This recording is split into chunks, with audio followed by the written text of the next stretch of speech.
So, I started last week with a pretty dramatic story of some craziness in my family history. This week I start with a story that's a little less dramatic, but it still had me anxious in the moment. This week I'm going to tell you the story of the time that I lost my wallet. So when I was still living in Toronto, I think I was thinking back to when this actually was. I think it was about 2 months after I had proposed to Kim. So I knew that I was going to be coming out to Vancouver. And I was on my way to work. I lived in West Toronto, and I was going to have to hop on the subway. And once I got there, I realized my wallet was gone. Couldn't get on the subway. So then I went home, and I searched through the entire house and could not find my wallet anywhere. So I'm pretty frustrated at that because I actually had the old... how many people here are from Ontario? Anyone? Okay. We got 2. Okay. Do you guys remember the health card that was just the white and red strip with no photo ID? Yeah, that was old school. You really wanted one of those cards because you didn't have to pay anything for it. I had one of those cards, and I lost it. And I was super frustrated because it meant that I had to go and pay money to get a photo ID, which I didn't want to get because I don't like change and I don't like spending money. So I have to replace my credit cards. I have to get a credit check score, or I have to do a credit security thing. I have to get new driver's license, new health card, everything. I'm super frustrated, and I have no money to work with for at least 3 or 4 days. And then I get the card, I get a new debit card, I get a new credit card, I get everything I need, fine, within a week's time. And then I'm watching TV at my house, and with my housemates, I'm I really, what should we watch? And so we start going through DVDs, and I pick up a DVD, and there is my wallet.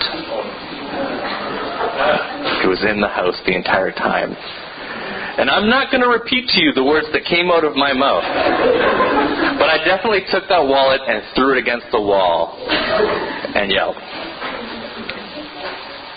I had this thing that was really valuable to me, and I got really stressed out about it, and it was right there in front of me the entire time, but I did not have eyes to actually see that it was there, much to my chagrin. Last week, we looked at the introduction of the character of David, who comes as this king who's going to bring hope to the people of Israel. However, as the story ends for David, and as we saw last week in that video from our friends at the Bible Project, it doesn't necessarily end super well for David. And so we're not going to go through everything that happens in the story of the kings, but here's the gist of it. When David dies, Solomon comes onto the scene, and Solomon is the one who creates the temple. And here's how I think the temple actually connects with the story so far we've been in. And thank you to Anna and Jaden for your worship songs this week, because it actually was jogging my memory as I was thinking about it. So, if you want to understand the role that the temple played for Israel, you can go all the way back to those first 2 chapters of Genesis. The Garden of Eden. This place that God created for His people to dwell in, and He had beautiful relationship with them. The temple was meant to be this representation of God's intent for the world, all encapsulated in one space. So they made it. It was beautiful. They would offer sacrifices there. They would worship there. They would be in as close to right relationship with God as possible in that space. But even for Solomon, his whole life does not go super well. He builds the temple, but then he goes wayward in his ways. He marries lots of different women, and he, reads the Song of Songs for some of his more salacious exploits, we'll just say. But then with his sons, there starts to become a split in the kingdom. You start to see people vying over power and control, and the whole era of the kings is just that. People want power and control, and they want to be king, and eventually the kingdom divides. You have the kingdom of Israel, and you have the kingdom of Judah. And if you want to know kind of what life was like within that era of the kings, like the prime example is to look at King Ahab and Jezebel. Because they are like the most wicked. They're the most terrible duo ruling Israel. King Ahab, he marries Jezebel, and they bring in like thousands of these priests for Baal, this other god. They build idols in the land. They stop worshiping Yahweh Elohim, the one that they have this covenant relationship with. And it really becomes the kings versus the prophets. The kings have power, but the prophets who show up, they're speaking on God's behalf, calling Israel back into relationship with God. But the king's response, and especially Jezebel's response, is to try to murder as many as possible. We do not need them. So it's kind of like the kings versus the prophets for generation after generation after generation. Some prophets live, some prophets do not. All the kings eventually die. Often pretty scandalous and painful deaths. But then we get to this story of Josiah. And in this story, we get to see kind of nearing the tail end of the era of the kings. We see a time when the temple, that place where it's better is one day in your courts than 1,000 anywhere else, that place is not looking too great. And so I'm going to read through again the passage that Rob read really great for us, or really well for us. And we're going to talk about kind of what's going on in this story. So, if we can get the next slide.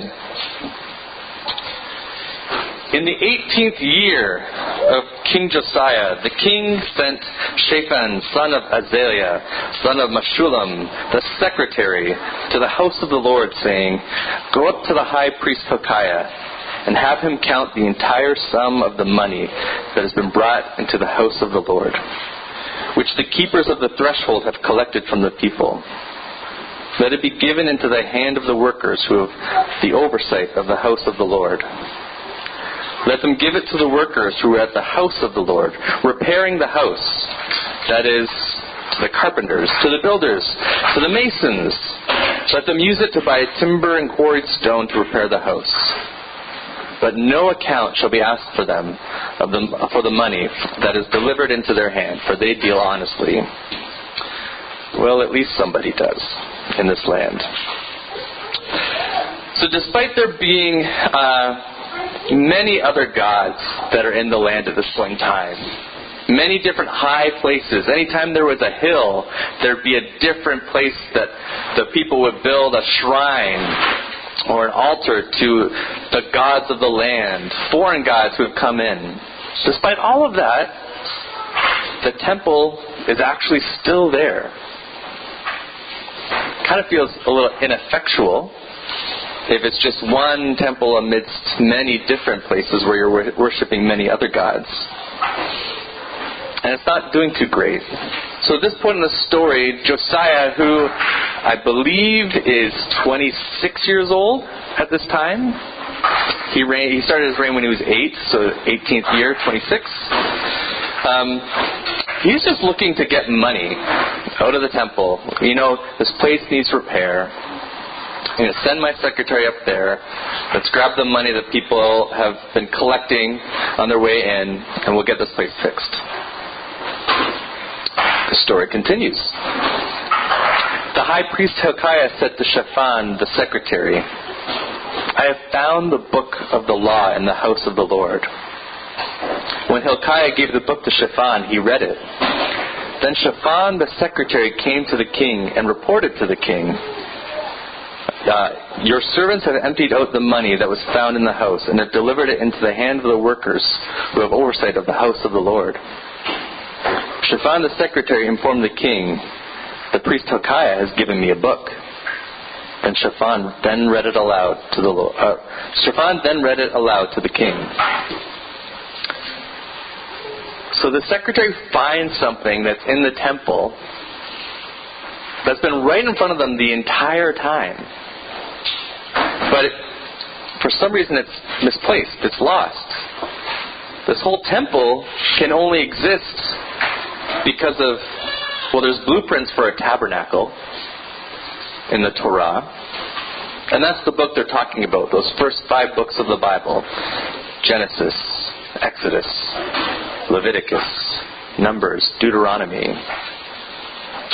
The book that encapsulates their covenant with Yahweh Elohim. What does it say about a temple if they stumble upon this book of the law that it is founded upon, but people are not familiar with it? What does it say about a faith that has these elaborate buildings but no connection to the thing that actually founded it? What does it say of a faith when people vaguely remember the traditions, but they don't actually have a deep remembrance of the God that instilled those traditions for them? I don't know, it doesn't look great. It's not fantastic. It's kind of depressing. When the king heard the words of the book of the law, he tore his clothes. Then the king commanded the high priest Hilkiah, Ahikam the son of Shaphan, Akbor son of Micaiah, Shaphan the secretary, and the king's servant Asaiah, saying, Go inquire of the Lord for me, for the people, and for all of Judah, concerning the words of this book that has been found. For great is the wrath of the Lord that is kindled against us, because our ancestors did not obey the words of this book, to do according to all that is written concerning us. So in summary, Josiah hears this and goes, we've done wrong. We have not gotten this thing right. We deserve punishment. So he sends people, go talk to God on our behalf. And what ends up happening after this is that God responds by saying that judgment is coming. It's not going to be good. Because there is an evil that is in the land, and that evil cannot coexist with God. It cannot continue. And so Judah is going to be punished.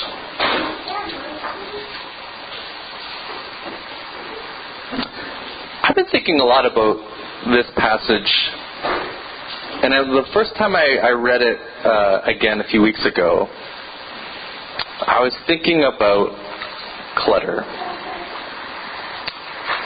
I was thinking about all of the things in my life that caused me to forget about my relationship with God.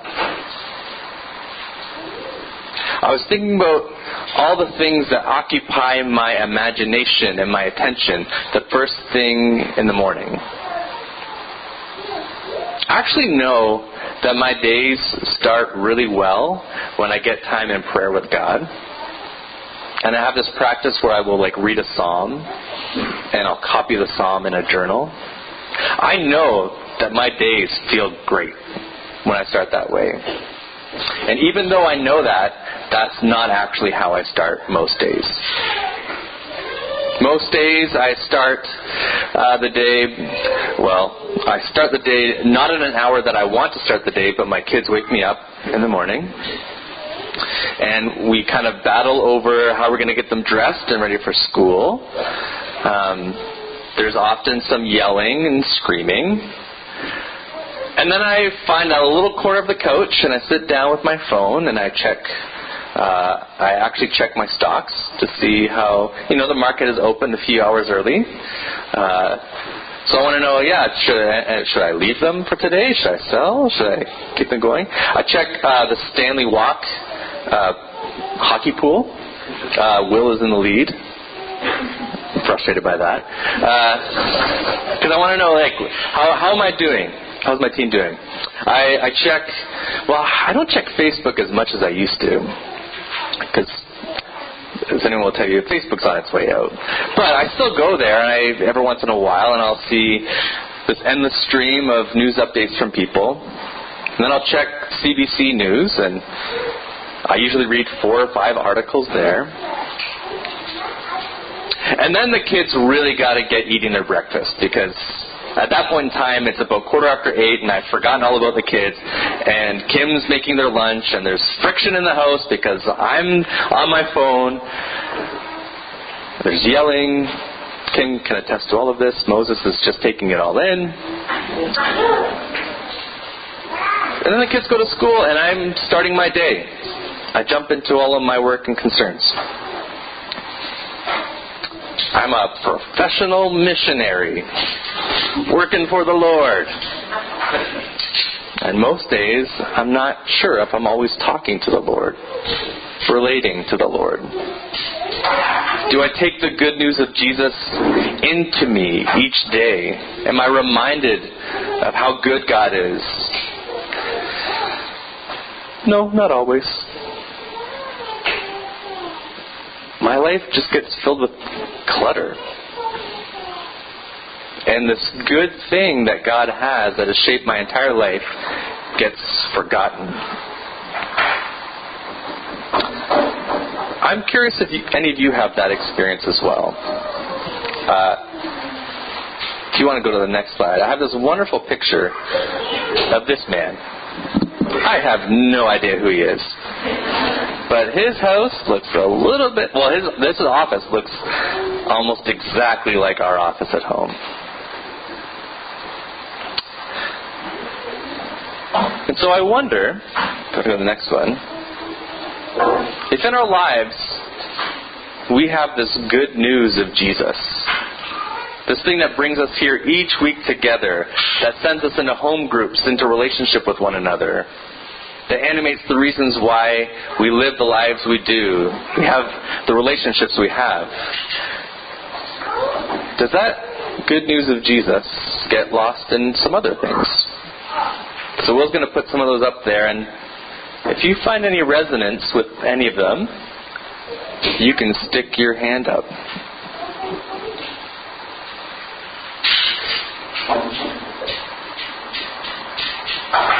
You can stay way up.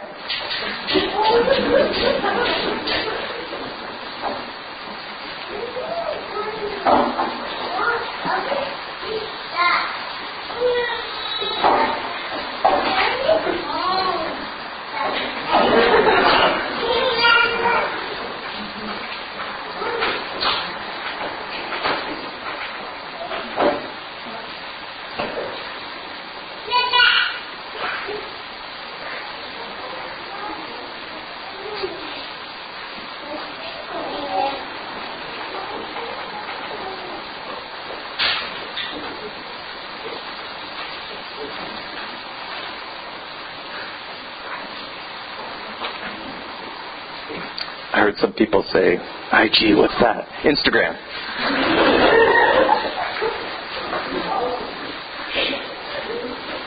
But the last one I put up there is just like, meh. Meh. It's the feeling I get when I look outside and it's raining. And I'm not particularly happy with how I've spent my day, but I'm not really motivated to do anything about it. Meh. All these things. And there's more. There's other things that you could add to that list. Our lives are just full of stuff. And the confession I have is Kim and I, we've had this conversation where we've just received so many things from people generously. And we come from families that, in a polite way of saying it, are kind of hoarders. So we just have a lot of stuff in our house. And usually when people offer stuff, we're kind of like, sure, we'll take it, great.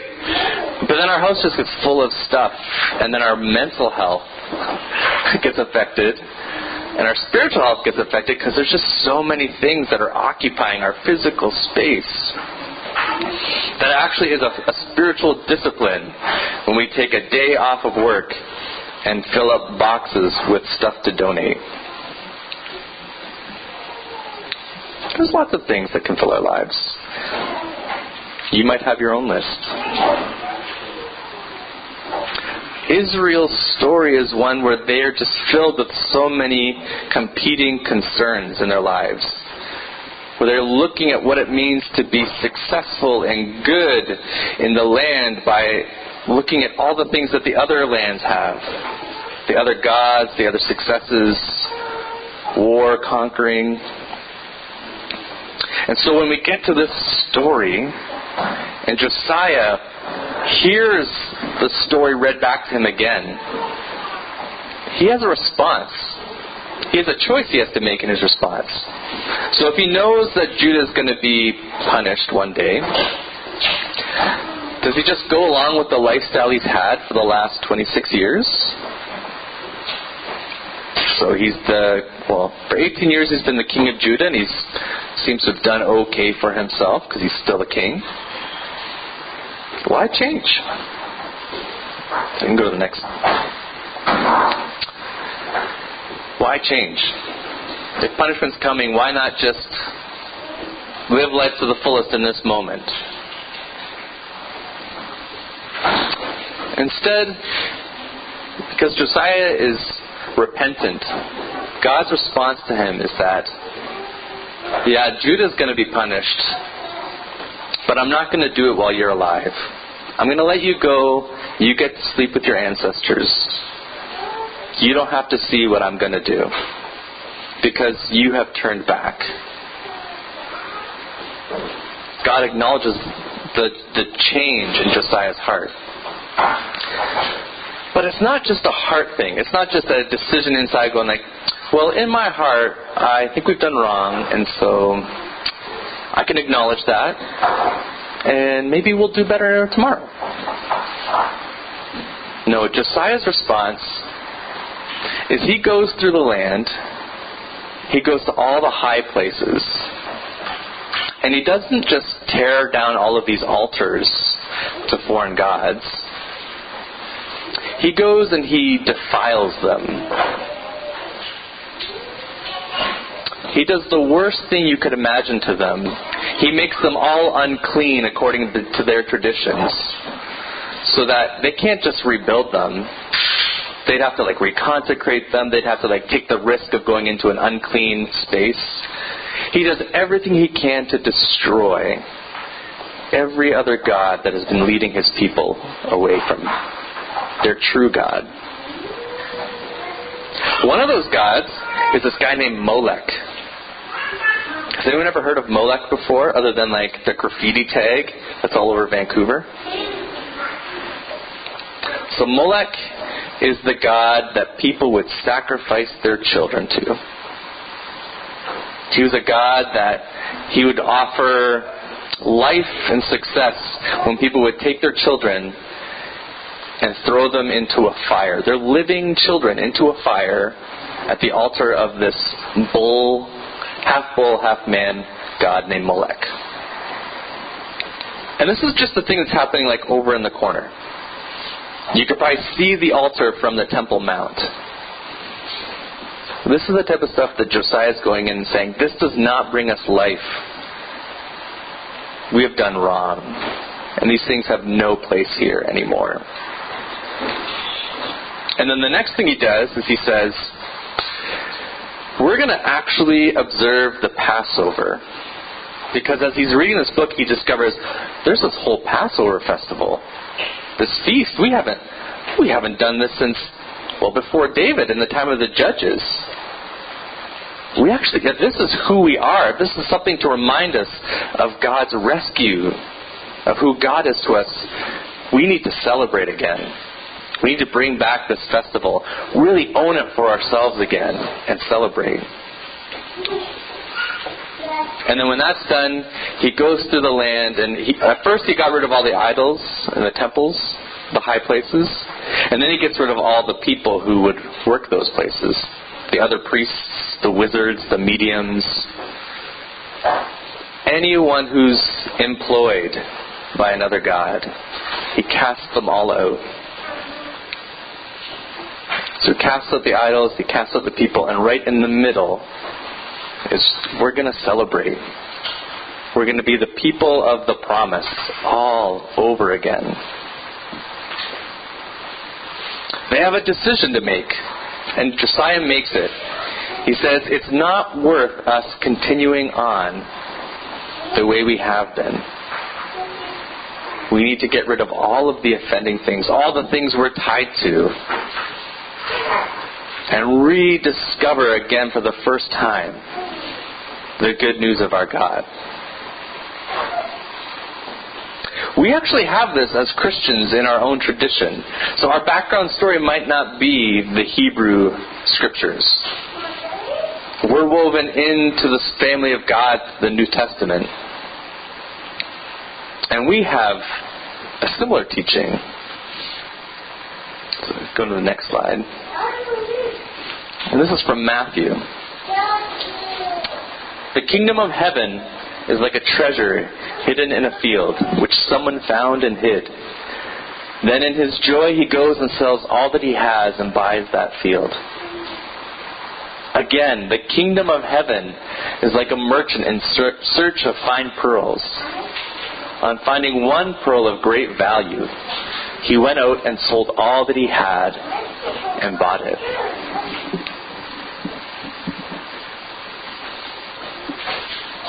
When you think about selling everything you have, that means you're selling things that you're attached to, things that you derive value from, things that you get through every day with. If I had to do that, I would have to sell that iPhone that I go to every single morning. I'd probably have to sell all of my DVDs. Yes, I still have DVDs. My hockey equipment. I'd have to give up my love of fine scotch. There's all these things that I just really enjoy in this life. Maybe I have to get rid of that cryptocurrency I invested in. The things that derive value. Is it worth it? This is the decision we get to see in Josiah. He has to decide, is it actually worth it to turn back? And for him, the reward is that he does not have to see the punishment that God has for him or his people. And when Christ comes, that invitation becomes a whole lot better than just avoiding punishment. The invitation is to actually receive the kingdom of heaven. And so we have a choice each day of whether we want to seek after that great pearl of great value and discard the clutter in our lives that keep us from that one true, whole, and good, and restoring, and redemptive relationship with God.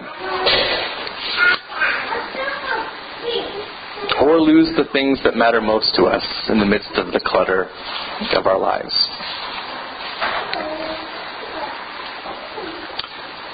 So, what I actually want us to do is to talk in groups. I have a few different discussion questions for us to talk about in small groups. And then I actually have an invitation for us at the end that I'm excited about. But those questions are, maybe we'll put them up there. What captures most of your attention or imagination on any given day? What is the most valuable thing in your faith life with Jesus? And what is the most overlooked thing in your faith life with Jesus?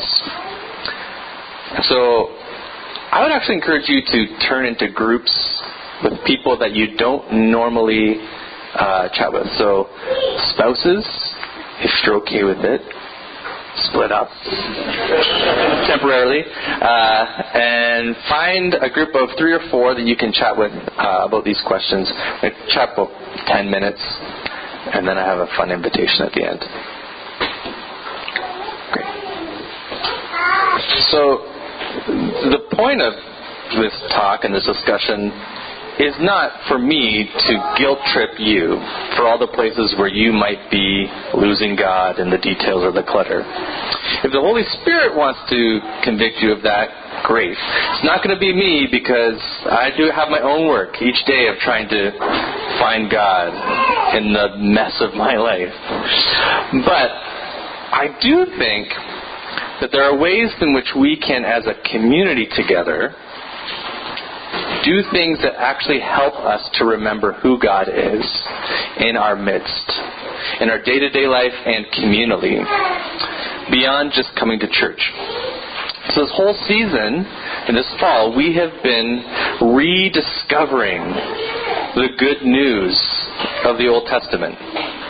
We've been rediscovering what is so good about it, how it actually is so foundational to who we are and why we meet together, and why we have fallen in love with this person called Jesus. And in the same way that in this passage, or this story, Josiah says, hey, it's time for us to celebrate Passover, because we haven't done that. My invitation for us is to find ways that we, in this upcoming season, can really give ourselves to observing and celebrating Advent and Christmas.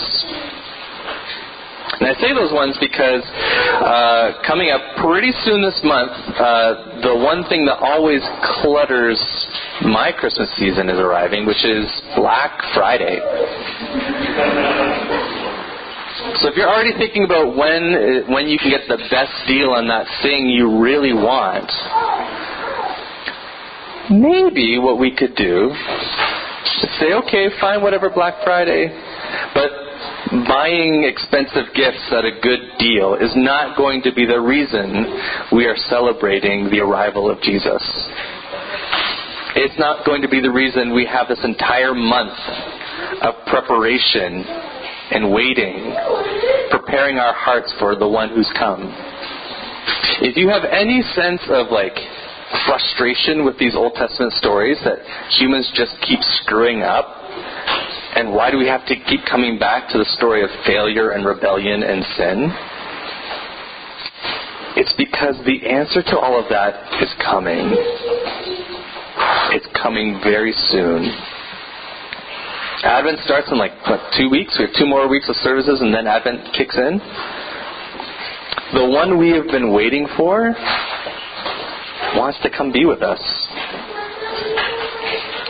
So my invitation to you is, even today, after our service, if you want to talk with someone, spitball some ideas, how could we as a church community really take seriously the arrival of Jesus? Not just, Jesus is the reason for the season. Not just a tagline, but actually fully embrace what that means. Whether that's a way that we can all do Advent together each day in different places. If it's, how do we do a joyous celebration with COVID restrictions? We used to have our big potlucks, which everyone loved, going to the Ing's house and ending the night with that really nice scotch in the basement. But it's not just about that. It's about the one we are celebrating. So that's your positive invitation from this week. Let's think together how we can rediscover the gift of who Jesus is as a community. Amen.